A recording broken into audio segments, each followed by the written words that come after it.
600 feet. That's all that separates America's two most powerful media empires. Crime is actually down. We are in a crime crisis. This is the story of the street that divides America.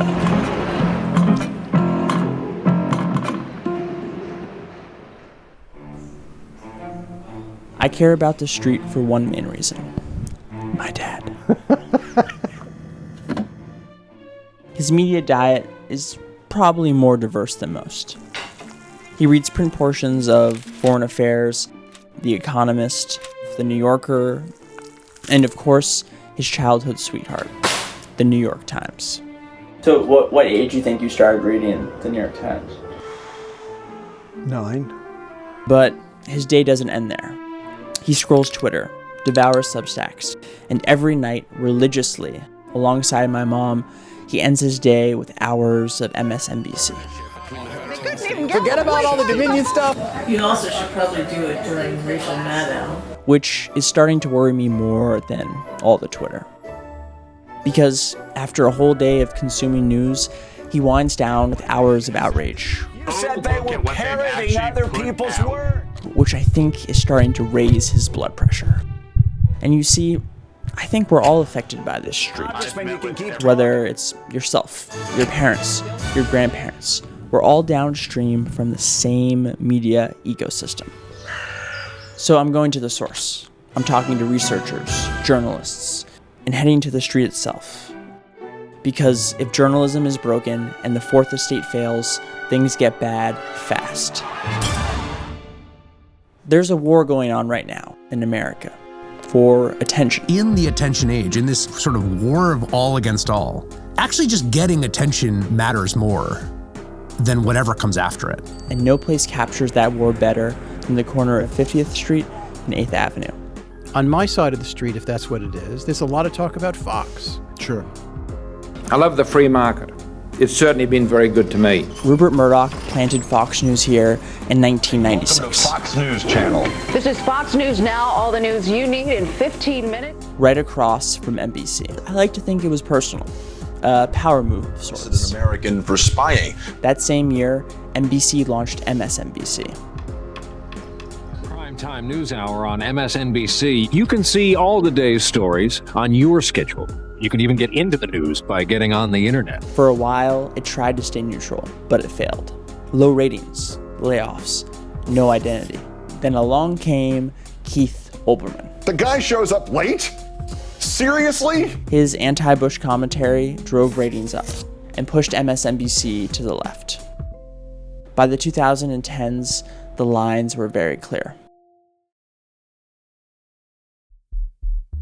Huge new Pew Research Center study of 10,000 American adults finds us more divided than ever, with personal and political polarization at a 20-year high. It's no secret that polarization in the U.S. is on the rise.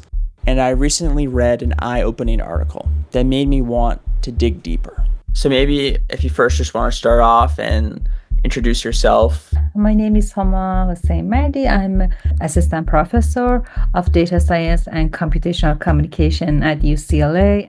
Homa and her team analyzed over 13 million news segments. If we consider broadcast as our base, and then we just see like how similarity of the word usage is drifting or changing or growing over the last 10 years. And found that political polarization in cable news has surged in the last decade. For example, one station talking about Iran says like Iran bad deal, the other one is talking about it says Iran nuclear deal. Then it helps us to see that actually like yes, they are growing apart more and more. And that was the trend that kind of was very shocking and surprising. How did that compare to social media? It's chronological. As the content comes, we see it compared to YouTube, which gets personalized.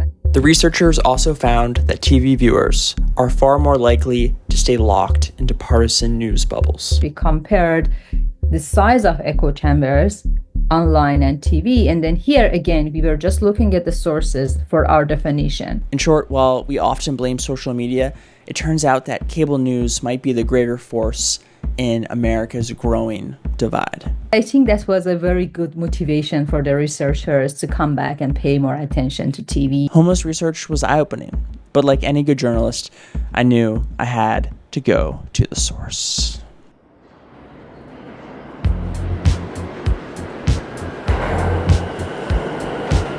We're about to go into the belly of the beast. Greg Gutfeld, #1 comedian, late night TV, coming right up. We're the only people that lady ID'd, right? She was already suspicious of us. She's like, these are like 2 young, normal-looking people.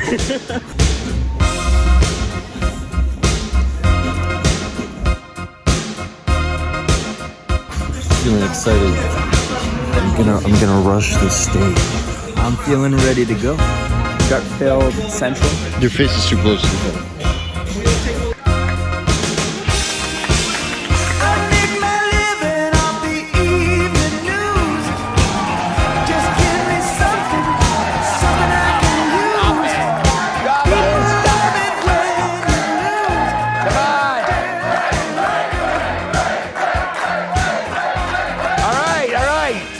You're gonna wake Brit Hume. What? The difference between a conservative and a Democrat right now in this particular point in history is the conservative wants to talk about the issues, and the other side is we're on the wrong side of it. So the only thing we can do is the easiest thing to do is to create a monster. And as I sat there, I started to wonder, did these guys believe everything they were saying? That's why you hear Hitler and not a counter proposal. Yeah. And I also wondered, had any of them ever crossed the street and worked for the other company? Later, I did some digging.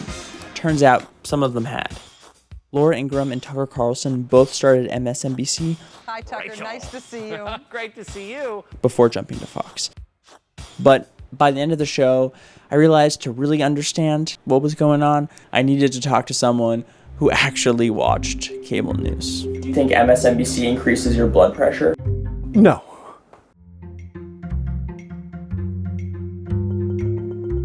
Even though I give him a tough time about his cable watching habits, my dad has always been one of my biggest inspirations. He founded the Institute for Democracy in Eastern Europe.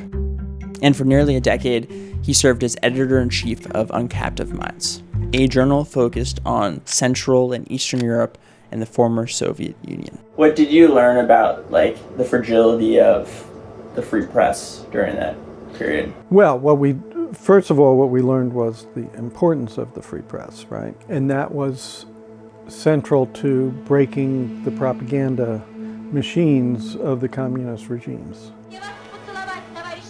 Dissident publications in most of the East European countries was small distribution, but it was central to building a communications network across different communities. That's what they all want, freedom. The most significant, billionaire affecting public information today is Rupert Murdoch.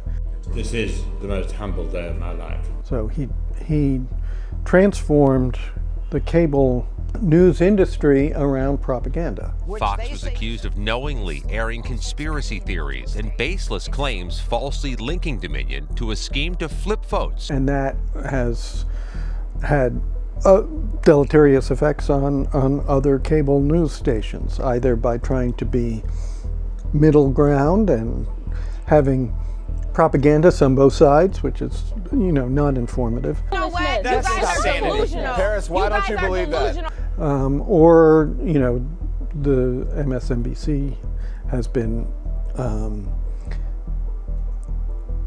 has become partisan, is seen as become partisan. They're demanding protections for veterans' jobs, health care, and essential VA services that are being cut by the Trump administration. Protests outside of VA hospitals and Social Security offices, and people are out there organizing, and it's not really presented in the legacy media. So in that sense, MSNBC is providing a useful service.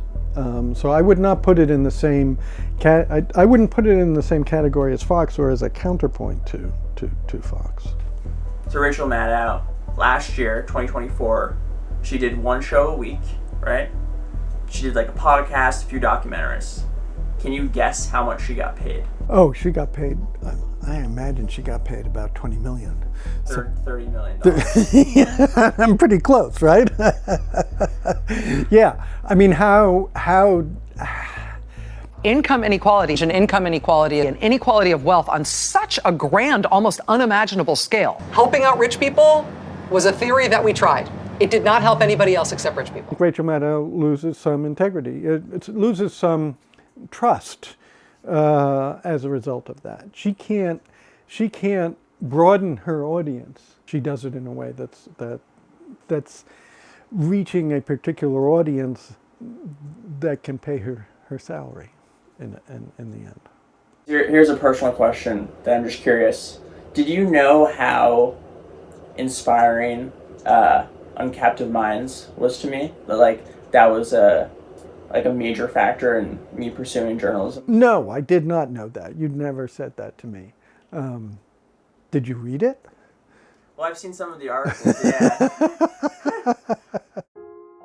Ever since I was a kid, I dreamed of working at one of these famous media operations. In elementary school, I started a newspaper. In high school, I joined my school's newspaper. And by the time I got to college, I said, screw it. I'm going all in.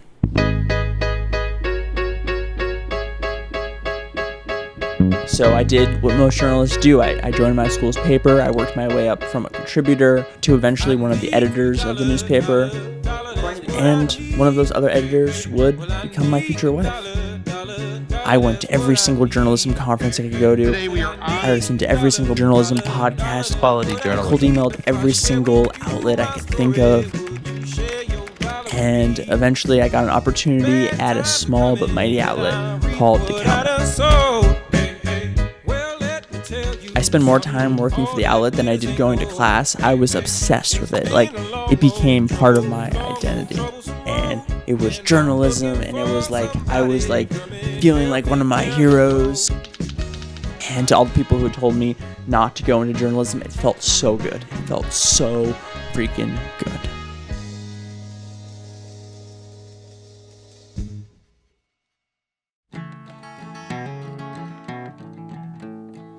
Announcing massive layoffs today, cutting the jobs of at least 115 employees. The new owner won't keep any of the editorial staff. Is now shutting down Vice.com and laying off hundreds of staffers. The Chicago Sun-Times laid off nearly 24 full-time photographers yesterday. More layoffs at Mid-Michigan's largest newspaper. No doubt a rough day for the news business. Says she's shocked and sad.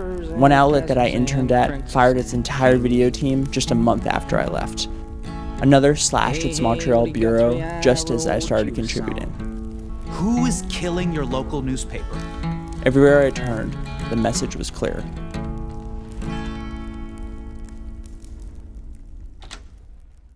The local environment for news is cataclysmic. It's basically just destroyed.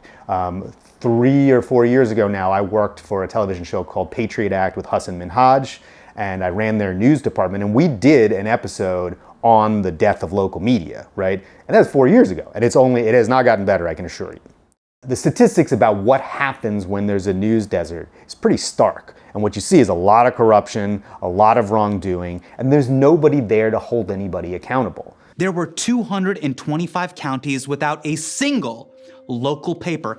There's a real cost to journalism outlets closing. Important, local, nuanced stories become cable news sound bites. I would say that Northern Virginia is kind of an outlier. This analogy that here in New York on 48th Street, on one side of the block you have News Corp, so you have Fox News. We are in a crime crisis. And right on the other side of the street you have MSNBC. Crime is actually down. How do you see newsrooms like Fern and other, smaller newsrooms lowering polarization and restoring trust in media?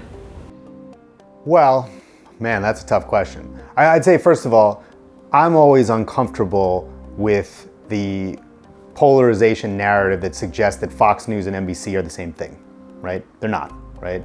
MSNBC is certainly to the left of center in a certain way, but nothing compares to Fox in terms of its polarization and its impact on the country.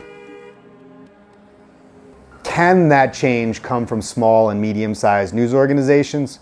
Sure. I mean, that would be a great thing if Americans' media diet was much more varied, was much more nutritious, had more carrots along with the steak, all that stuff. I don't know how you do that, though. The money simply is not there.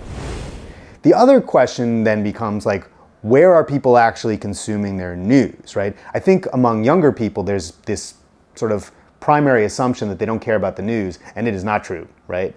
They have as much interest and desire for information about what's happening around them than anybody else.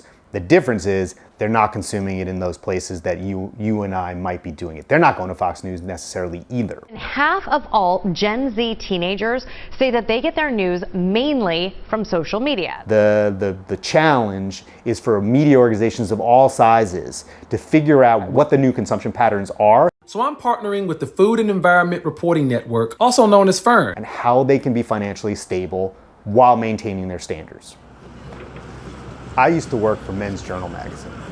We were in a building on 51st and 6th, so a couple blocks away. And across the street, I guess, was Time and Newsweek.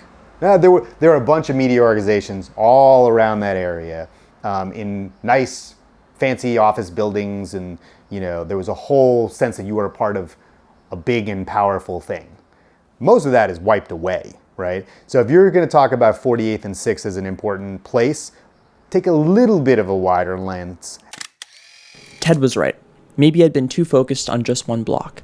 It was time to widen my lens. And as I looked around Midtown, I stumbled on a place that might just hold clues to the future of journalism.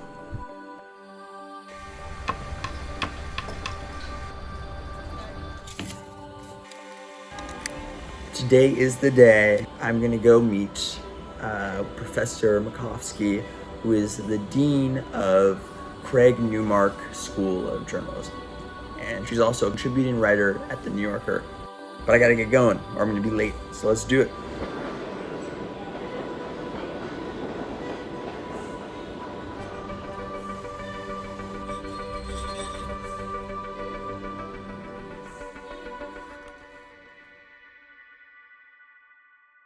So I'm Graciela Moszkowski. I'm the Dean of the Craig Newmark Graduate School of Journalism at CUNY. So my dad has like a MSNBC addiction, so every night. So I guess you don't watch TV, right? That's a generational right there. Where do you get your news? TikTok or social media? And I've been making my way through the 237-page decision all day. The traditional outlets or formats where, TV and print and radio, you still have that model. That is the model that is in crisis right now. Because it corresponded to technological and societal needs of a country and a world that has moved on. And so I am seeing, and we are pushing actually, and we are fueling a lot of creativity and transformation and experimentation in the field. So we teach how to fly the drone, how to get the basic shots that you would need. All of the technologies that we need to have in order to do this well. The Spanish language program was offering something different. This resurgence of local outlets, mostly non-profit local outlets, there's an effort, a movement to feed that and to fund that. Thank you so much for coming to New Mayor, New Media, a mayoral forum presented by Hellgate and New York Focus. And you also have all of the, individuals doing extraordinary work in social media. Scott, read us out.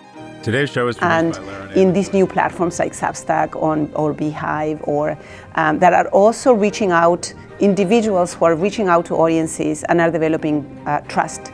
We're living through the most significant media disruption since the printing press. It's looking at all of these different options and understanding that the future of journalism is not just one single model to reach a mainstream that is no longer existing, but a wealth of opportunities and experiments. Newmark Graduate School of Journalism announced a $10 million gift that will allow half the class starting in August of 2025 to study for free. Who is producing news? Who is covering the news? And for whom? That's the core question that we ask ourselves at the school. So to make sure that the newsrooms in America look like the rest of America and that they really serve the information needs of everyone in this country.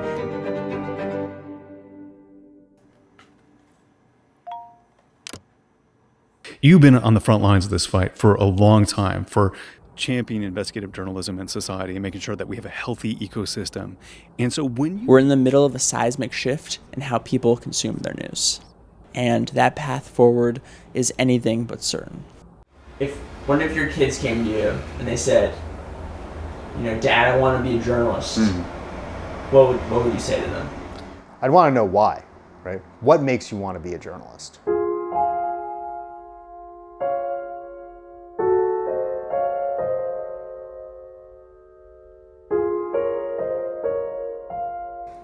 Make sure you know that this is the thing that you really want to do, because there is no guarantee it's going to work.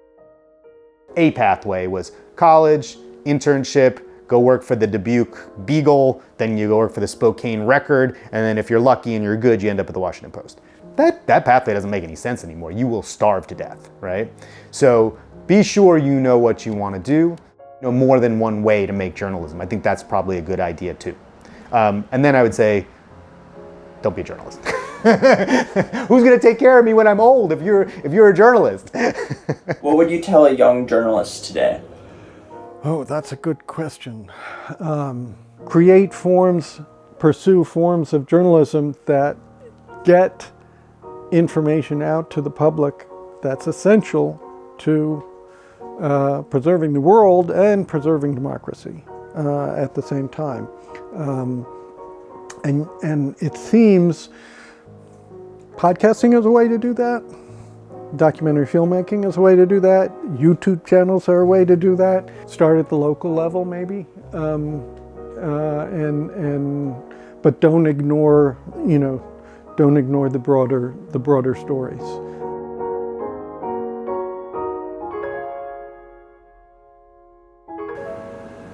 It seems like it's a really brave decision to become a journalist today.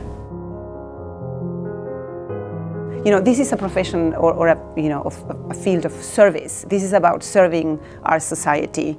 And that always requires a type of personality, people who are mission-driven, people who believe in worth, in significance, in doing something that is important. Usually the mistake is that people say this is going to be the solution, right? Video is going to be the solution. The internet's going to be the solution. This is going to be the solution. Whatever it may be, Substack's going to be the solution. Nothing is going to be the solution. There's going to have to be a lot of solutions.